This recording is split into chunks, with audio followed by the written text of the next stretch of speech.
mates, thank you so much for joining me. I'm having faith that you guys are joining me. Yes, so it's another beautiful day that God has given us, and we thank him for it. So I'm happy to be back with another tutorial. And today we are going to do something called slip stitch. Slip stitch, yes, it's a slip stitch. We've learned about single crochet, double crochet, all those other things, but this one is now like another stitch that I'd like to teach you guys, and it is so beautiful. It's pretty, mainly used for ribs. If you're making a sweater or something that needs an elastic band either at the waist or at the wrist, yeah, slip stitch is the best stitch to use for that. So we are going to get right into it, but before that I'd like to ask you guys to subscribe to our channel, and be sure to share the link, invite people to watch, comment, and like, and give your progress. 2021 is a good year. I know all of us are going to learn new things and achieve those plans that we have by God's grace. So let's get right into it. So slip stitching is very basic, but first and foremost we're going to chain. Let's chain 10. So if you want to chain, you're going to slip knot. Just make a circle and make a circle. Then take this yarn, put it across that circle, take your hook, pull it through, and you have a slip knot. Then chaining, you're just going to yarn over, pull through that hole, yarn over, pull through, yarn over, pull through, yarn over, pull through, yarn over, pull through, yarn over, pull through, and you're going to do that until you reach your desired length. So this is 1 2 3 4 5 6 7 8 9 and 10.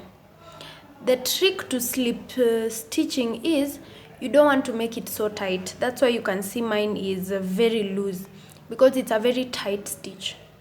So what you're going to do is you're going to insert your hook on the second okay, we have the 10th one, so you're going to insert your hook on the 9th loop. So insert your hook, pull through, and then pull through that stitch too. So remember, in single crochet we are pulling through, then yarning over and pulling through both, but in this case you insert your hook, yarn over, pull through completely. So you're going to insert your hook, yarn over, pull through that stitch, and then pull through this stitch that's also on the hook. So insert your hook, yarn over, pull through, pull through. Insert your hook, yarn over, pull through, pull through.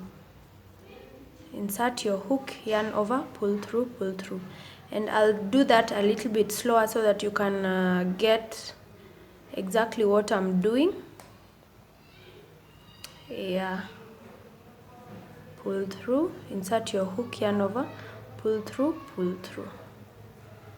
So since we had 10 stitches, we're supposed to have how many now?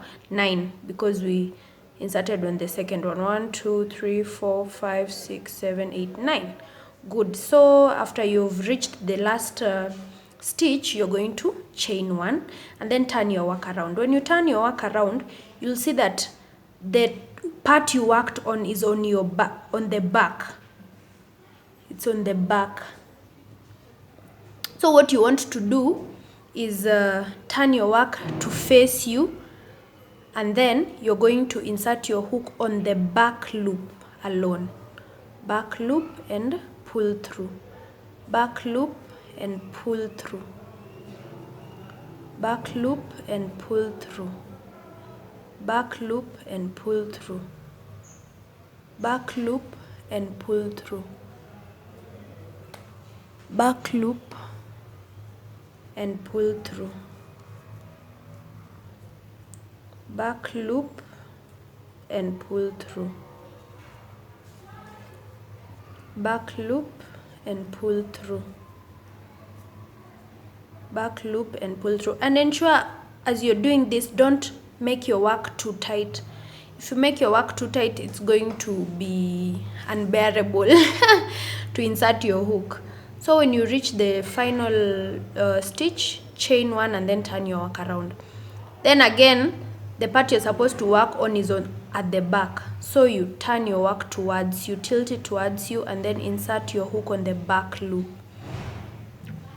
Pull through. So it's a little bit similar to the ridged single crochet stitch that we did before, but this one you're not looping anything.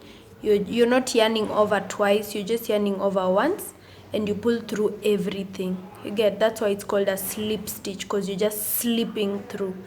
You're just slipping through. Yeah, start on the last, sorry, yes, slip through, then you chain one and you turn your work around again and you do the same thing. So this is generally it, and I'm going to fast forward until I reach reasonable length that you can be able to admire, or you can be able to see what the slip stitch looks like in a larger piece. Yeah.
Okay, so I think this is good enough. So as you can see, it's very stretchy.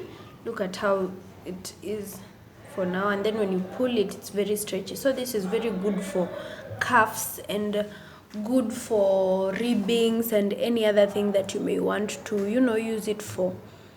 So yeah, thank you so much for joining me today, and I'm sure you have learned something. I'm glad if you've learned. If you have any questions, just be sure to put it right at the comment section, and I'll be grateful. Thank you so much for watching.